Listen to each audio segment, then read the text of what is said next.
what you're hearing, not to put you on the spot, is this is a great idea.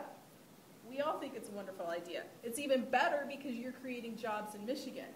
But what our team doesn't want to see happening is someone in China is going to find this and start making it. And then if you try to go to China, they do not have common law rights. They have first in time, first in right, registered before the office.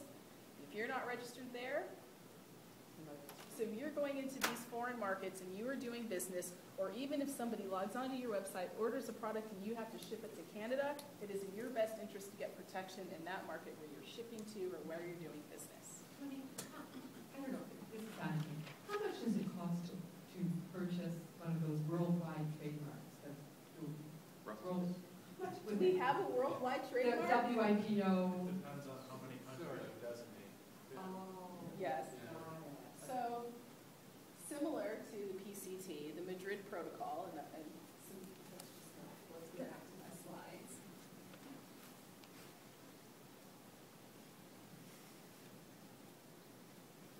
Can I answer that question later? Sure. Okay.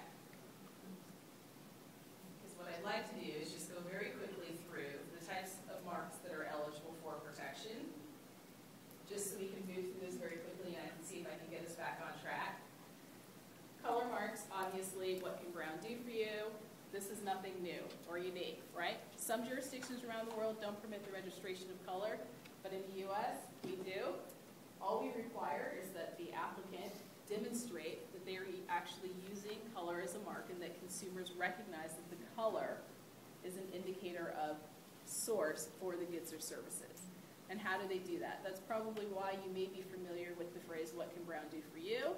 Because that's really how the UPS company was able to connect the color brown to their services, their mail delivery services. Holograms, special case. This one's a little bit harder. Holograms, yes, are eligible for protection. So in this example, on the top you'll see the actual drawing that was filed in our office. And then you heard Brian before talk about a specimen. A specimen is submitted to our office and it shows exactly how the person is using the mark in commerce. So it's the actual hard product good. We used to take specimens, now we just take an image of the specimen. And so that's how the mark is being used in commerce. It's the hologram design in the back.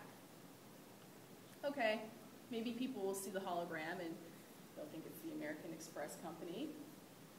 The trouble with holograms and seeking trademark registration is that holograms are now used as what?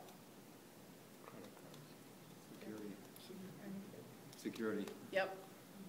For purposes of authentication.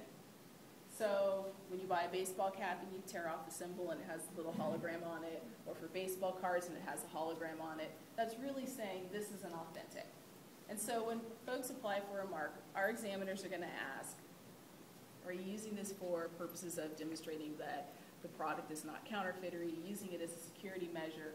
If so, it's not eligible for protection.